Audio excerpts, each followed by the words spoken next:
간밤에 새로 들어온 소식과 사람들의 관심을 끈 뉴스를 전해드리는 뉴스 열어보기 시간입니다. 먼저 미디어 오늘입니다. 방송통신위원회가 이번 달 중으로 이동통신사의 개인 위치정보 관리 실태를 점검하겠다고 밝혔습니다. 지난 1일 한겨레는 이동통신 가입자들의 위치 확인 정보가 사전 고지나 동의 없이 축적되고 있고 이동통신사들이 빅데이터 사업을 위해서 기지국 접속 기록을 삭제하지 않고 있다고 보도했는데요. 실태 점검을 통해서 한겨레 보도로 불거진 불법 논란을 확인할 것으로 보입니다. 김재철 방통위 이용자 정책국장은 개인 위치 정보가 규정에 따라 안전하게 수집, 제공되고 있는지 살펴보고 이용자의 권리가 보장될 수 있도록 하겠다고 설명했습니다. 다음은 한겨레입니다.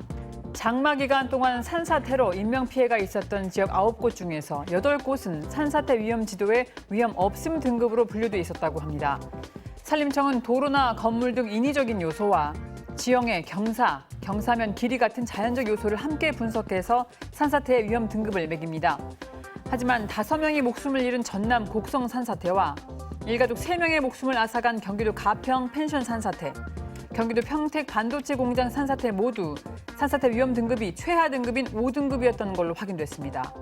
이번 장마 기간 동안 인명피해가 발생한 산사태 지역을 답사한 한 전문가는 산사태는 주로 사람들이 도로를 만들기 위해서 깎은 절개지에서 발생하는데 산림청은 산의 경사만 갖고 위험 등급을 분류한다면서 아무런 의미가 없는 지표라고 비판했습니다. 다음은 조선일보입니다. 코로나19 사태로 언택트 생활체육을 즐기는 사람들이 늘어나고 있습니다. 언택트 생활체육이란 체육 활동을 각자 비대면으로 진행하고 그 기록을 소셜미디어에 공유하는 방식인데요. 지난 5월 한 구호단체가 이런 방식으로 진행한 비대면 마라톤 대회에는 5,000명의 신청자가 몰렸습니다. 뿐만 아니라 언택트 운동기구 소비량도 크게 늘었는데요. 비대면 운동수단인 자전거의 1분기 매출은 전년도와 비교해 45%나 늘었다고 합니다. 세계일보 살펴봅니다.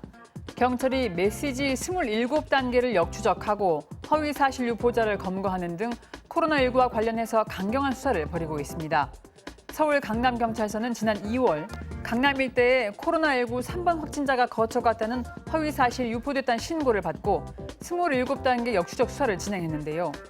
최초 유포자 1명의 메신저를 압수수색해서 대화방 참여자의 인적사항을 확보하고 포렌식 과정을 거쳐 6명의 유포자를 검거했습니다. 경찰청은 국가의 방역 업무를 방해하거나 국민 건강에 위험을 초래할 허위 사실에 대해서는 엄정 대응할 방침이라고 밝혔습니다. 다음은 서울신문입니다. 국가가 집주인 대신 세입자에게 돌려준 전세 보증금이 최대치를 기록했습니다. 올해 8월까지 주택도시보증공사가 집주인 대신 돌려준 전세 보증금 반환 보증 대위 면제 금액은 약 3천억 원으로 이미 지난해 전체 금액을 넘어섰는데요. 실제로 서울에 거주하는 한 직장인은 전세 계약이 끝났는데도 집주인으로부터 보증금 3억 원을 돌려받지 못하다가 전세 보증금 반환 보증보험의 힘을 빌려 보증금을 대신 돌려받았습니다. 보험 가입자가 꾸준히 늘어난 영향도 있지만 전세와 대출을 끼고 주택을 매입한 갭 투자자들이 정부의 부동산 규제 강화로 자금 사정에 어려움을 겪고 있기 때문이라는 분석이 나오고 있습니다. 끝으로 중앙일보입니다. 코로나19 사태가 길어지면서 소상공인의 생계가 벼랑 끝으로 몰리고 있습니다.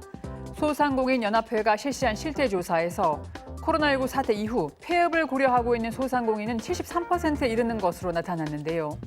서울에서는 지난 2분기에만 약 2만 곳의 상가 점포가 사라지기도 했습니다.